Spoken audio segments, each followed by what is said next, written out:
Tonight's collection brings together some of the most timeless fairy tales from the Brothers Grimm. These classic stories of magic, mystery, and morality have been told for generations, carrying us into enchanted forests, humble cottages,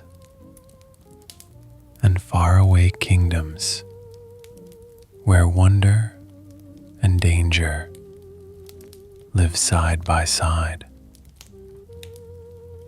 In this video, you'll hear tales of jealousy and vanity,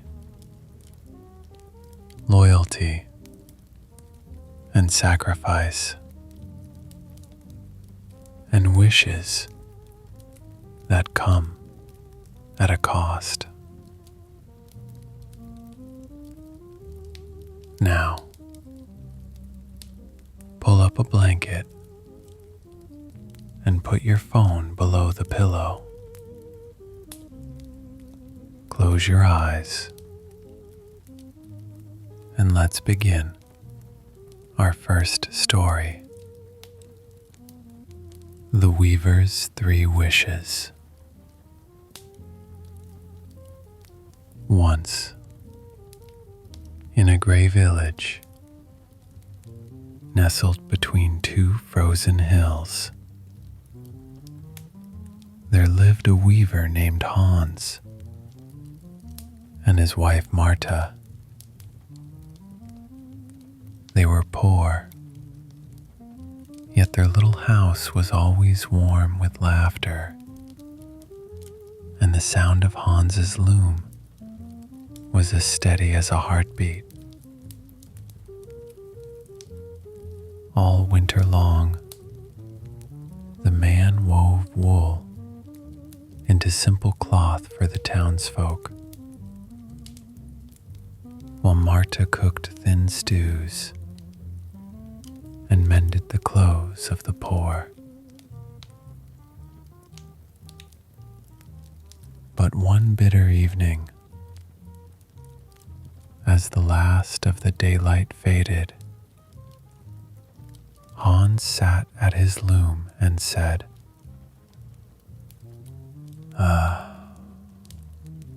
if I had just a little luck,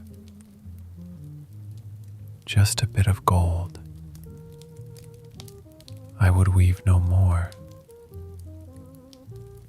and Marta should eat fine bread every day.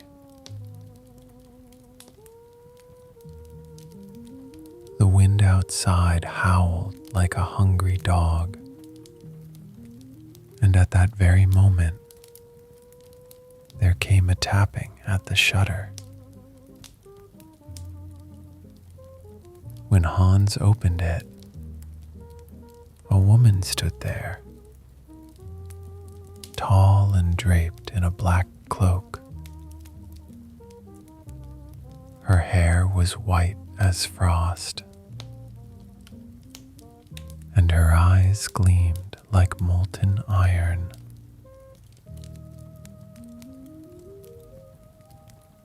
"Goodman Hans," she said, "you have worked hard enough for this town. Take these threads." In her hand lay 3 strands of shining silver. "Weave them into your next cloth," she said, "and whatever you wish for as you weave will come to pass. But take care. 3 wishes only, and no more." Before Hans could answer, the woman was gone, swallowed by the snowstorm.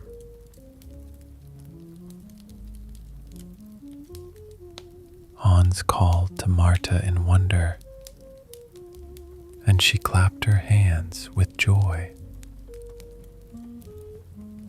"Oh, Hans, think what we might wish for.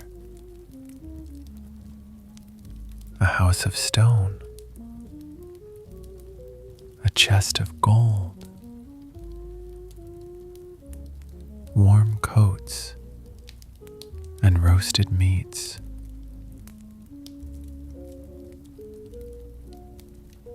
But Hans said, "Let us wait until morning,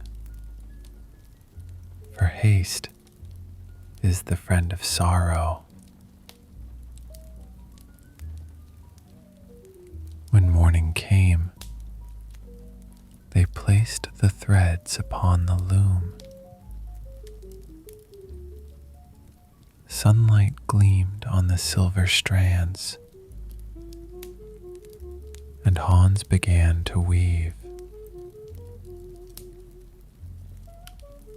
At first, he thought only to test it, and said with a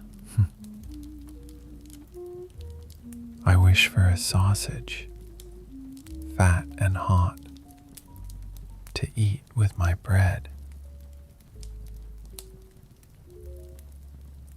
And behold,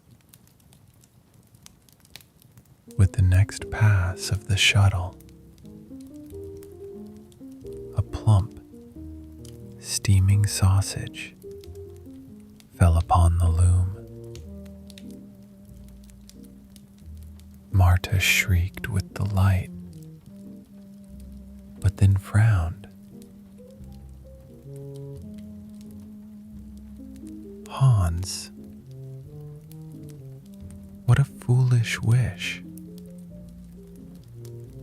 Out of all the things in this wide world, a sausage."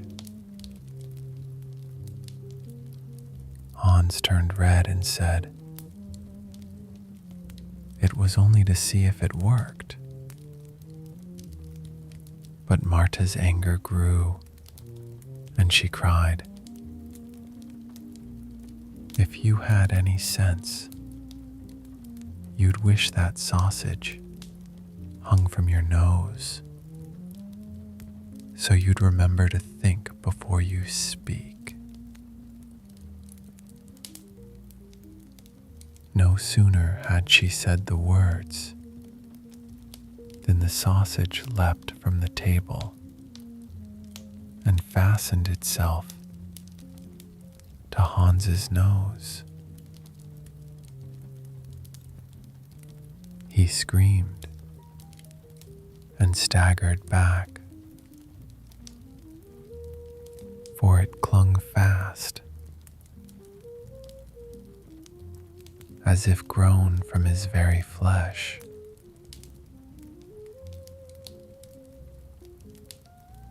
"Take it off. Take it off," he wailed.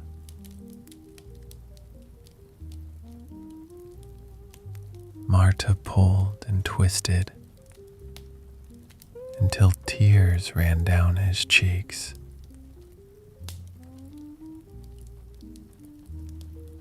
But the sausage would not move.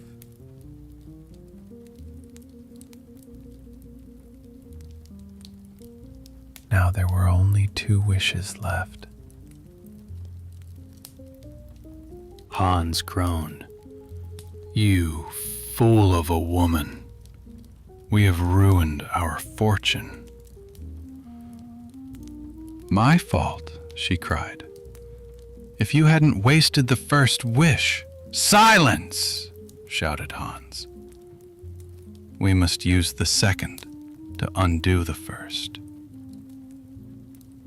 And so, though it tore his heart, he wove again and cried, "I wish this sausage gone from my nose."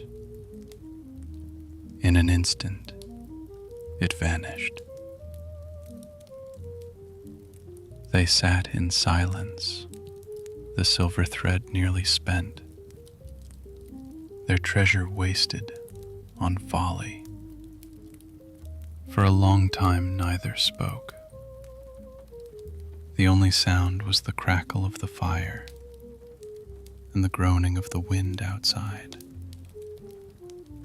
At last, Marta whispered, "We have one wish left. Let us not waste it, Hans. Let us think wisely." So for 3 days they spoke no wish, but went about their work in quiet. Yet Hans could not sleep for wondering what happiness might come of the last wish.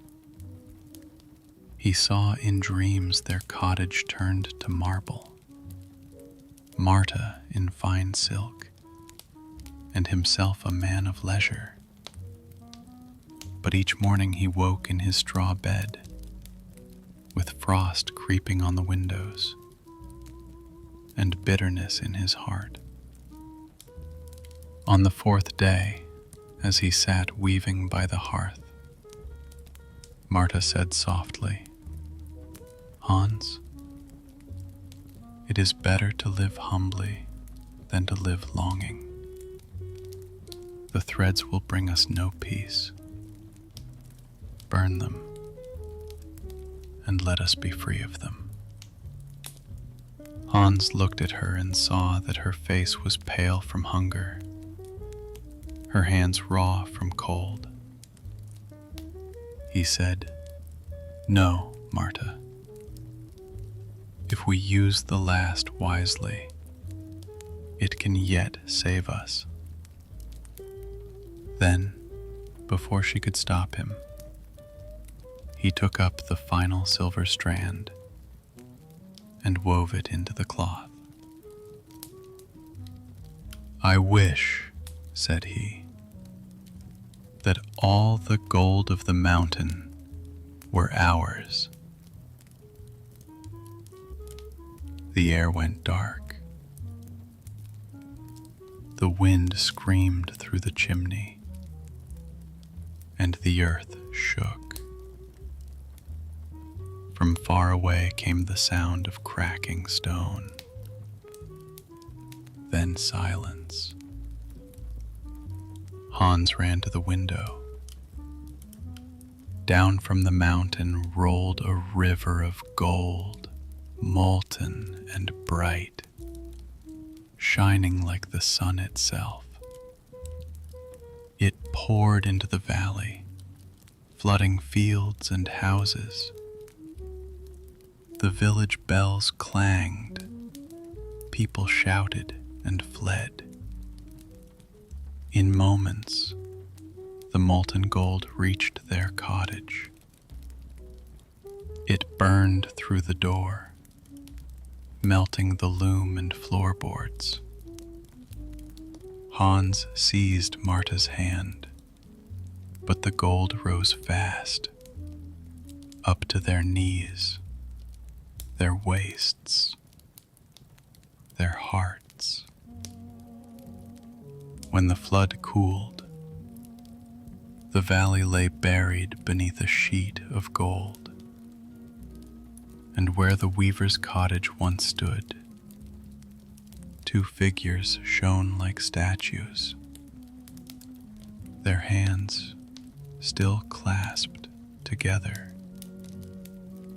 For 100 years, travelers who passed through that valley would see the golden shapes and whisper the tale of Hans the Weaver and his 3 wishes. A warning that the poor man who asks for more than his due may find himself buried by it. The second story is about the Glass Casket. Let's begin. Once upon a time, in a kingdom by the edge of the sea, there lived a merchant's daughter named Elsbeth, who was as lovely as the first bloom of spring and as proud as the winter wind. Her father dealt in fine mirrors, the kind that caught not only a face, but something of the soul behind it.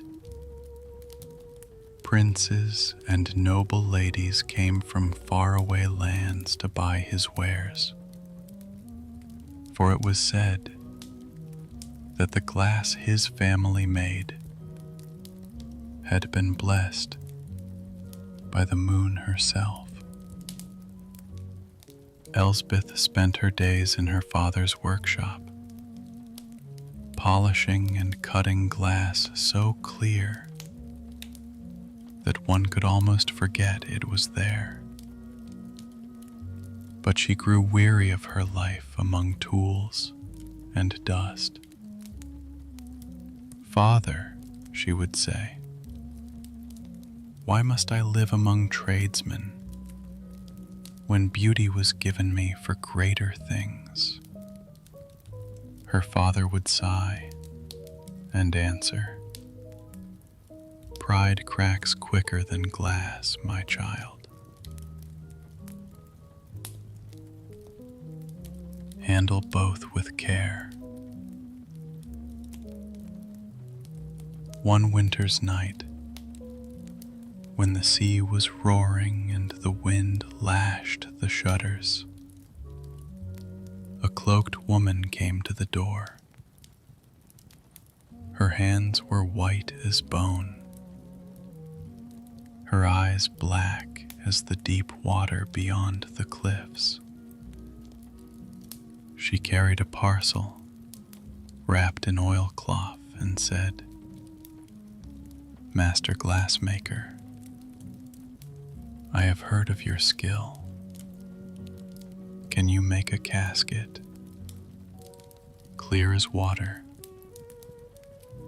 hard as truth?" The merchant bowed and replied, "If glass can be made to hold a body or a soul, I can shape it." The woman unwrapped the parcel. Inside lay a single shard of pale blue crystal, which glowed faintly, like a sliver of sky trapped in stone. "Use this in your work," she said. "When it is finished, place within it the thing most dear to you, and the glass will never break." Elsbeth stared at the stone in awe. The stranger's voice was calm, but cold as frost. "Beware, child," she said, "for what is kept forever cannot live." Then she was gone, leaving only a swirl of sea mist behind. Her father wished to throw the crystal into the sea, fearing witchcraft, but Elsbeth's heart burned with curiosity. The next day, while her father was away at the market, she began to work the glass herself. For 3 days and nights she labored, feeding the fire, melting sand and ash, mixing in the crystal dust, until the workshop glowed like a forge of stars. When the last drop cooled, there stood before her a coffin-shaped casket of the purest glass ever seen, smooth as still water, flawless, and gleaming with a strange blue light. She leaned over it and whispered, "You shall hold the most precious thing in the world." In her vanity, Elsbeth thought of her reflection the face that had drawn so many stares and sighs. She fetched the looking-glass, gazed into it, and smiled. "There is nothing in this world more dear to me," she said, "and so I shall place myself within it." She meant only to lie within for a moment, to see her beauty encased and shining. But as soon as she stepped inside, the lid of glass slid shut by its own will, sealing her within. Her breath fogged the walls. Her voice echoed faintly, "Father?" But no one answered. When her father returned, he found the workshop cold and empty. The fire burned down to ash. Upon the table stood the glass casket, glowing softly in the gloom. Within it lay his daughter, pale and still, her eyes closed as if in sleep. He struck the glass with his hammer, but it did not crack. He called her name until his voice broke, but she did not stir. At last, with trembling hands, he carried the casket to the cliff above the sea and built a stone house around it, with one window facing the waves. There, he kept watch until his hair turned white and his heart grew silent. Years passed. The sea gnawed at the cliffs, and the story of the glass maiden spread. Sailors said that on stormy nights, lightning would strike the little house, and her casket would shine like a beacon beneath the waves. Some swore they saw her eyes open for a moment when the moonlight touched her face. Many men sought to claim her beauty for themselves. Princes offered treasure. Soldiers brought their swords. And even a king sent his men to break the glass. But none could so much as scratch it. Each man who tried heard a whisper through the wind, soft and cold. What is kept forever cannot live. One night, a beggar child, lost and soaked with rain, came upon the stone house. She peered through the window and saw the sleeping girl in the glowing glass. The sight filled her with pity. She pressed her small hand to the pane and said, "Poor lady, you look so cold. If I could, I would break your prison." The next moment, thunder crashed. Lightning struck the sea, and a great wave rose high as the cliffs. When the dawn came, the stone house was gone, the cliff torn away, and the sea was calm again. On the shore below, the villagers found the glass casket shattered, the blue crystal dull and lifeless, and beside it, only footprints leading into the water. Some say Elspeth was carried away by the sea, her spirit freed by the innocence of the child. Others say she still wanders beneath the waves, gazing into her reflection on the water's surface, searching for the beauty that perished the day she tried to preserve it. And sometimes, when the tide is low, children find bits of blue glass among the rocks, smooth, shining faintly, and cold to the touch. Their mothers tell them not to keep it, for glass remembers what it held, and beauty caged too long becomes sorrow. Thus the tale of Elspeth and the glass casket is told,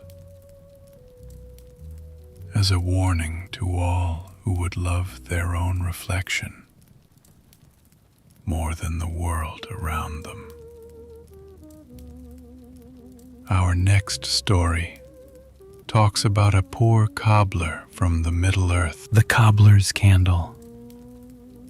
Once, in a narrow street at the edge of a gray town, there lived a poor cobbler named Gerhardt, whose hands were calloused and whose back was bent like an old tree in the wind. His shop was small and cold, and his only light came from a single wax candle that burned by his bench from dawn until night. Gerhardt worked from morning bells to midnight, mending the boots of soldiers, the shoes of beggars, and the slippers of fine ladies who never paid him full coin. His neighbors often passed by his window and mocked. See how the cobbler works by candlelight? Does he think his shoes will shine like gold?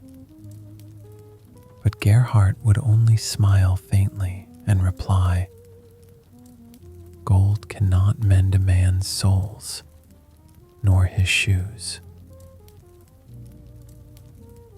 The candle had been given to him long ago by a wandering friar who stopped at his door on a freezing night.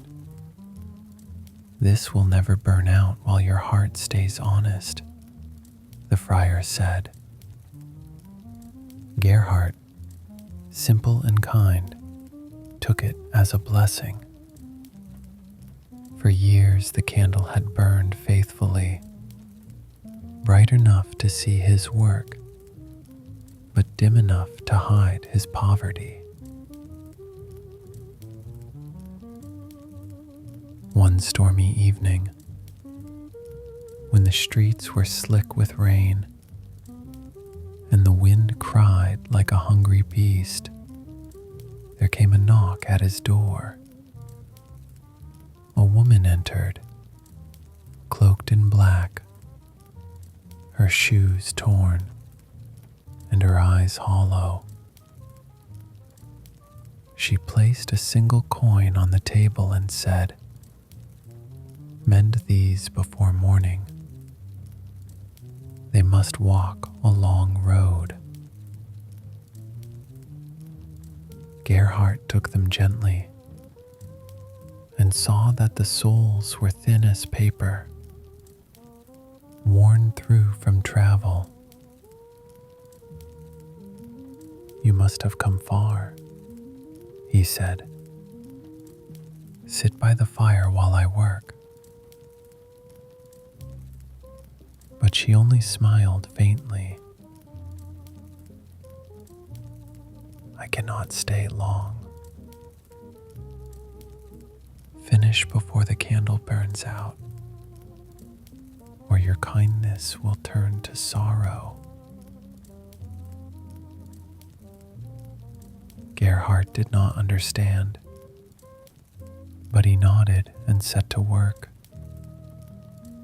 The shoes were strange, stitched with silver thread and lined with something that shimmered faintly, like frost on moonlight. As he sewed, the candle's flame wavered, shrinking lower than it ever had before. Strange, Gerhardt murmured. You've never failed me yet. He pinched the wick, tried to steady the wax, but the flame guttered still.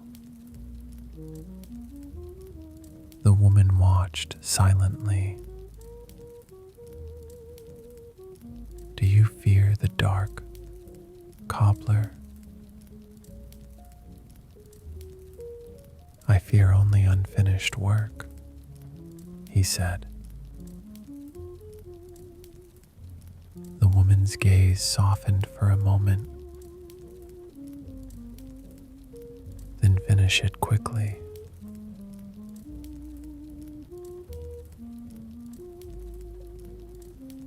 Outside, the storm grew fierce. The wind rattled the shutters and whistled through the cracks.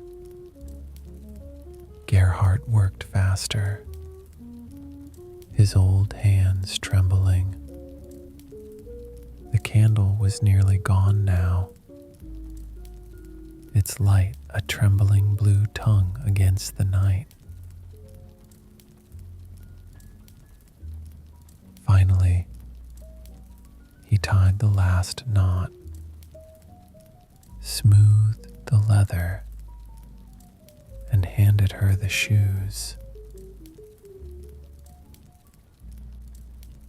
They will carry you anywhere, he said. The woman took them and whispered, Then they shall carry me home. She placed the single coin on the table again, though he swore she had already paid. Then she vanished into the storm, and the door swung shut behind her. Gerhardt stared at the coin. It gleamed faintly in the candlelight, but when he picked it up, it was cold as ice. Upon it was stamped a face he had never seen, a crowned skull with hollow eyes. The candle sputtered once more, then went out. Darkness filled the room. Gerhardt groped for flint and tinder, but when he struck a spark, he saw something that froze his heart. The candle, though unlit, was weeping drops of black wax that smoked on the table. He stumbled to the door and threw it open. The storm had passed. The street was silent. And there, at the end of the road, he saw the woman walking away, her feet leaving no prints in the mud. As he watched, she stopped beneath a lamp-post and put on the mended shoes. The moment they touched her feet, she rose softly from the ground, as if lifted by unseen hands, and drifted away into the mist until she was gone. Gerhardt closed the door and sat down, trembling. He did not sleep that night, nor the next, for the candle had burned away to nothing. And though he tried to light others, none would stay aflame. His shop grew cold, his eyes dim, and his hands lost their strength. The townsfolk said the cobbler had lost his wits, for he spoke often of a lady in black and a candle that burned only for honest hearts. One winter morning, when the snow lay deep and no smoke rose from his chimney, the neighbors forced open his door. They found Gerhardt slumped at his bench, his hands folded on the table, and before him, where the old candle had stood, there was now a small pool of clear wax, shaped like a heart. In his palm they found a coin, warm to the touch, marked not with a skull, but with the faint image of a flame. From that day on, whenever a candle flickers in a shoemaker's shop, the old folk say softly, "The cobbler's light still watches to see whose hands are true." Now, the mill by the willow. There once stood a mill by a slow green river, shaded by an old willow whose roots twisted deep into the earth like gnarled fingers. The wheel turned day and night, creaking and splashing, grinding wheat for the nearby village. The miller, Otto, was a stout, honest man, but his wife had died young and left him with a daughter, Annalisa, whose laughter once filled the hollow rooms.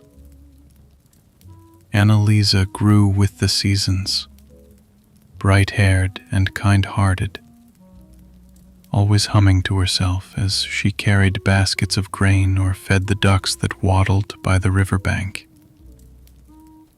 Yet the villagers began to whisper that the mill was unlucky, for anyone who worked there too long would sicken or leave. Some said the old willow cast more than shade. It cast a curse. One autumn evening, as Otto was locking the mill, he saw a stranger standing by the willow. The man was tall and pale, his eyes gray as river stones, his clothes fine but damp with mist. He smiled and said, "Your daughter sings sweetly. I can make her voice heard beyond the valley. If you will let her sing for me by moonlight." Otto frowned. No honest man asks a father to lend his child by night. The stranger bowed low. "Then take this as payment for your refusal." He handed Otto a small wooden flute, carved from willow wood, and vanished like a shadow, slipping beneath the water. Otto turned the flute over in his hand and felt a chill. He tossed it into the mill house, and barred the door. But that night, when the moon rose full, the sound of soft piping drifted through the shutters, a slow, mournful tune that made the river ripple though no wind stirred. Annalisa woke and went to the window. "Father," she whispered, "the willow is singing." Otto leapt from bed, but by the time he reached the bank, the music had stopped. Only the old tree swayed gently, though the air was still. Days passed, and strange things began to happen. The flowers spoiled in the sacks, turning gray.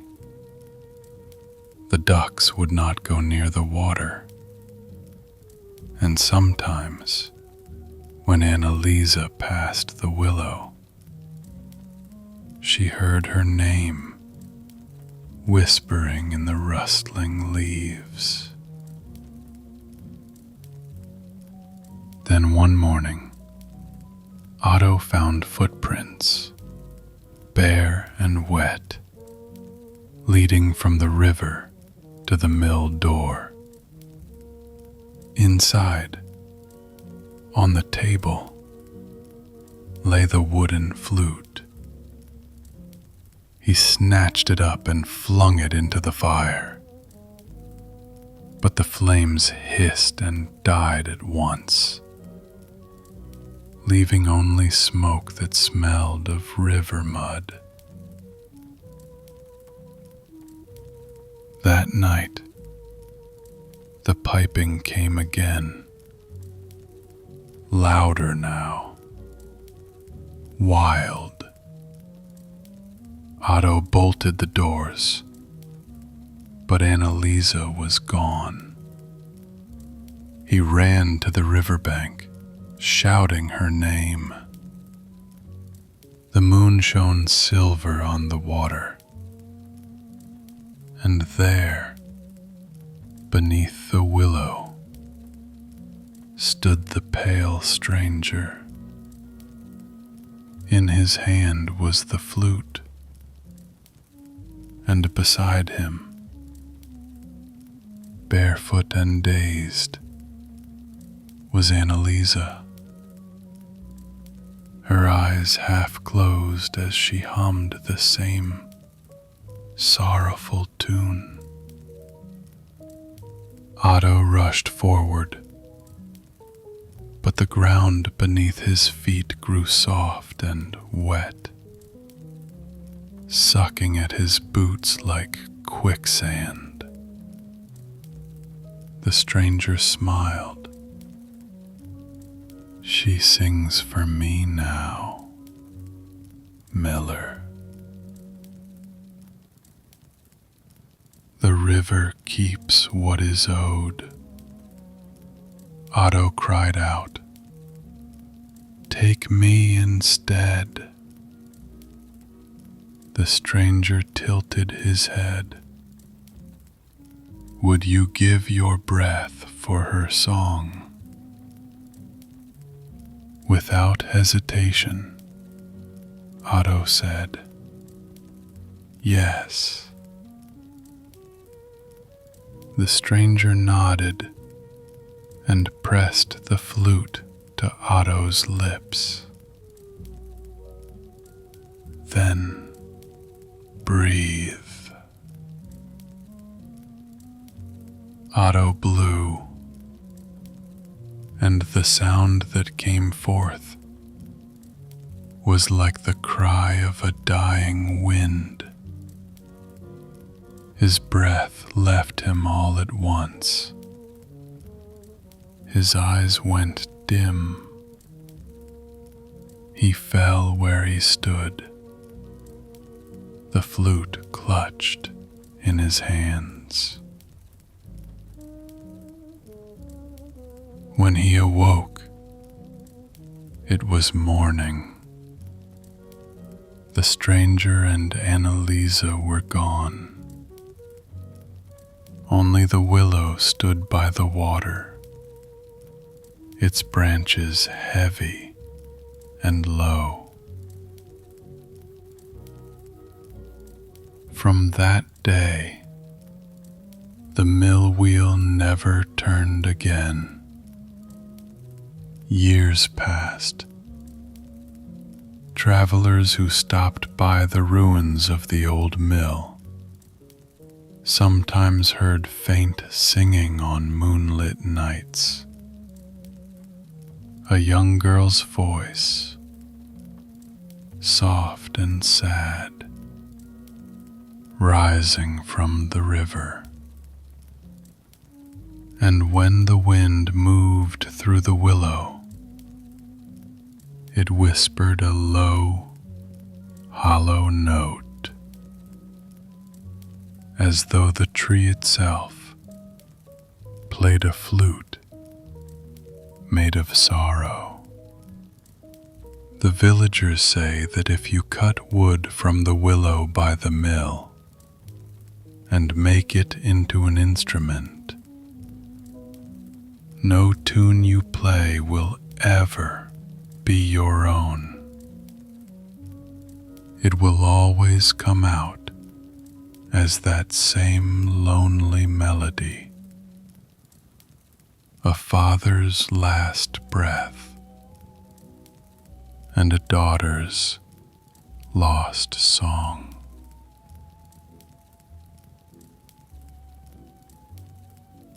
In a town where the snow never melted and the church bells were always slow, there lived a young clockmaker named Friedrich. He worked alone in a crooked house at the end of Market Lane, where every wall ticked and every floor creaked to the rhythm of his countless clocks.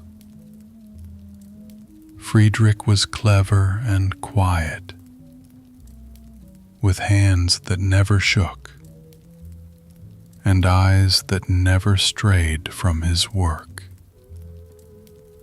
But though his clocks were prized throughout the land, he kept none of his gold. He saved it all to build something greater, something that would never fade, never die, and never leave him. For Friedrich had once been in love. Her name was Liesel, a seamstress with hair the color of candlelight. She would bring him torn ribbons and broken watch chains, and linger in his shop while the clocks chimed around them. But one winter she fell ill, and before the thaw came, she was gone, leaving behind a single silver thimble and a promise that she would return when the snow forgets to fall. Friedrich buried her beside the frozen river. After that, he spoke to no one. The years passed, and his hair turned gray before his time. Then, one night, when the clocks all struck midnight together, a sound so loud it seemed to shake the moon. He looked up from his bench and whispered, "If the heart can be wound like a spring, then death can be undone. The next morning, the townsfolk saw him hauling great boxes of gears, wires, and glass into his cellar. Smoke poured from his chimney day and night. No one knew what he was building, and no one dared to ask. At last, one stormy evening, the door of the clockmaker's house swung open. Friedrich stepped out, trembling, but smiling. "She's come back," he said. And there, standing behind him, was a woman with Liesel's face. She was beautiful beyond measure, her eyes like polished glass, her hair bright as brass wire. Her skin shone faintly in the candlelight, smooth and pale, and when she moved, she did so with the grace of a dancer wound by a key. The villagers stared in awe. "Is she alive?" whispered one. Friedrich only said, "She is mine." From that night on, Liesel walked the streets beside him every dusk, silent and smiling. Her eyes never blinked, her lips never moved, but when the church bells tolled, she tilted her head as if listening to something no one else could hear. As months passed, the townsfolk grew uneasy. The snow stopped falling, but the air grew colder still. One morning, a boy ran from the clockmaker's window, shouting that the clocks had stopped. All of them. Every hour frozen at midnight. That same night, Friedrich was seen carrying his bride toward the river. The moon shone bright on the ice, and though her feet left no mark, the sound of ticking followed them both. He laid her gently upon the frozen surface and wound a key in her back. Her eyes flickered with light, and for a moment her lips parted. "Friedrich," she whispered, in a voice thin as wind through wires. "You've stopped the world for me, but I can no longer move." He fell to his knees. "Then I shall stop with you." He wound the key again and again, but the mechanism jammed. A faint crack echoed through the night. The ice beneath them had split. With one last chime from the distant church, the river gave way, and both clockmaker and bride sank beneath. When the thaw came weeks later, the villagers found no trace of them, only a silver thimble caught in the roots by the riverbank, and beside it, a single gear still turning, though no hand wound it. Now, when winter lingers too long, and the clocks strike 12, though it is midday, people say softly, the clockmaker winds the hours again, waiting for his bride to wake.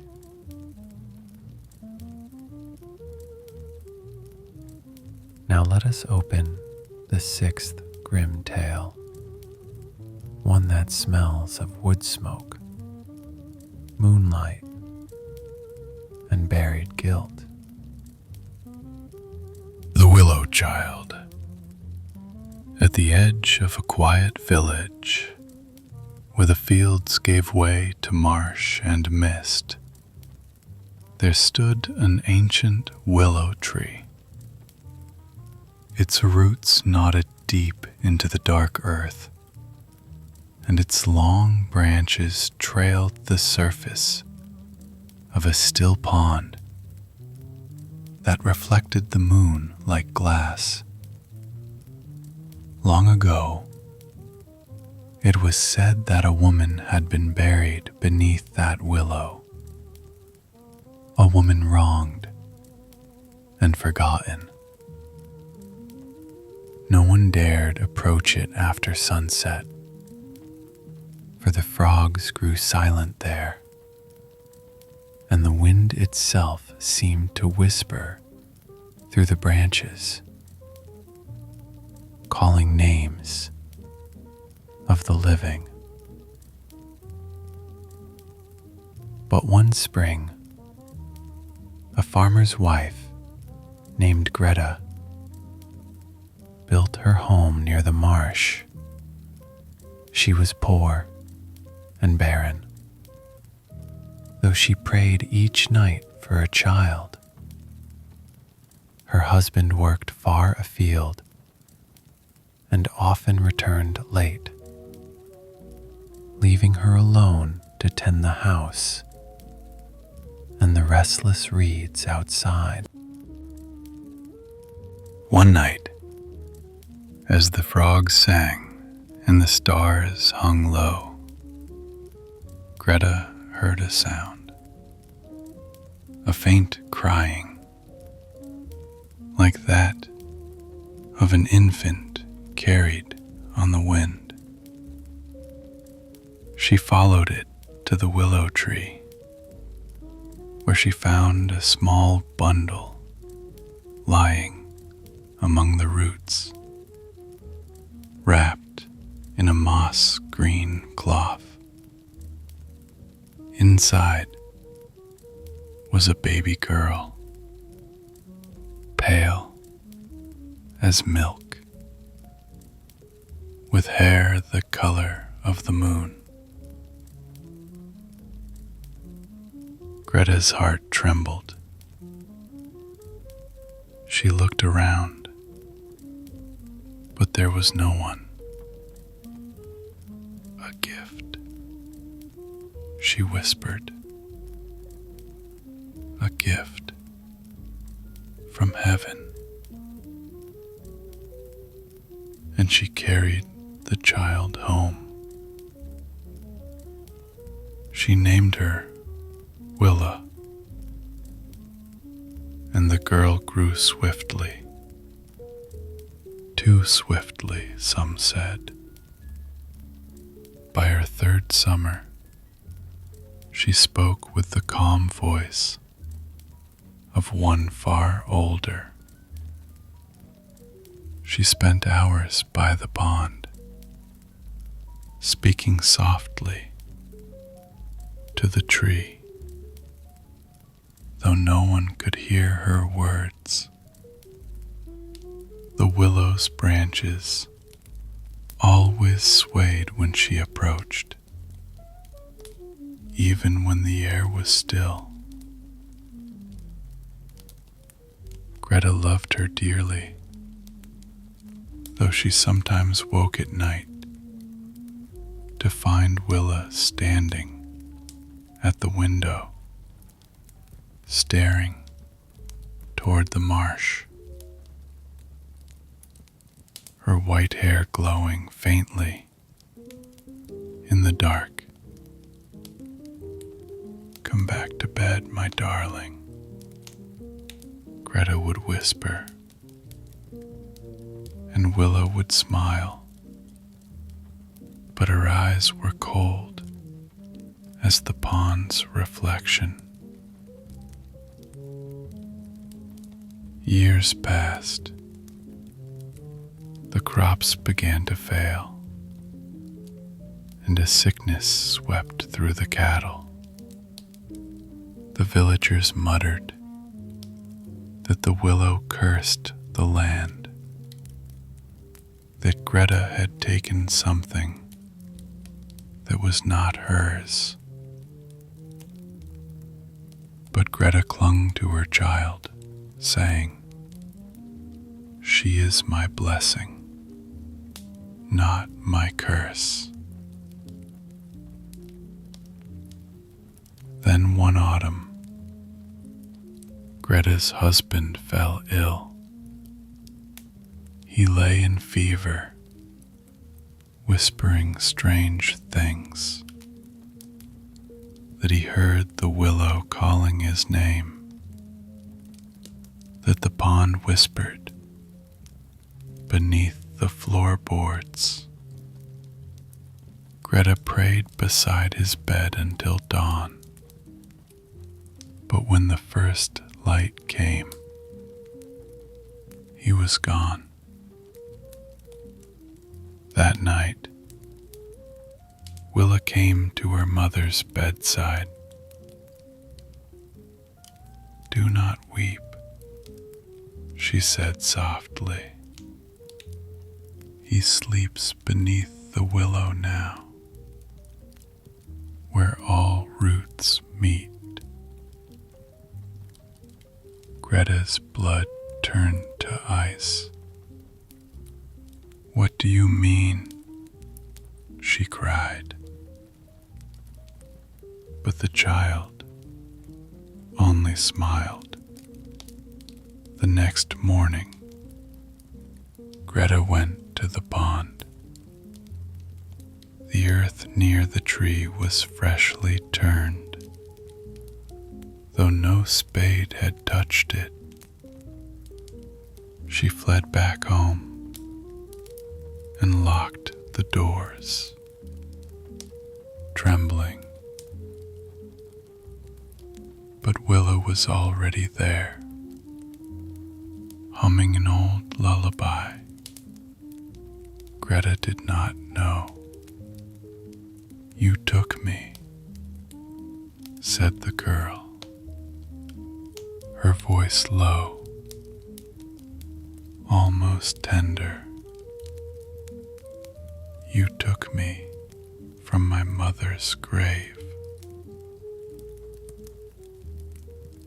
But the willow called, and I must go back. Greta fell to her knees. "No, stay. You are my daughter." The child's pale eyes filled with something like pity. "Then come with me." Greta reached for her, but her hands met, only missed. Willa stepped backward through the open door, her hair streaming like water, and walked toward the marsh. Greta followed, calling her name, her feet sinking into the cold mud. When she reached the willow, the branches opened as if in welcome. By morning, both were gone. Only the willow remained, its roots sunk deeper into the earth, its leaves whispering in the wind. But when the villagers came near, they swore they could see two figures reflected in the pond. A woman holding a child, both swaying softly beneath the silver branches for branch.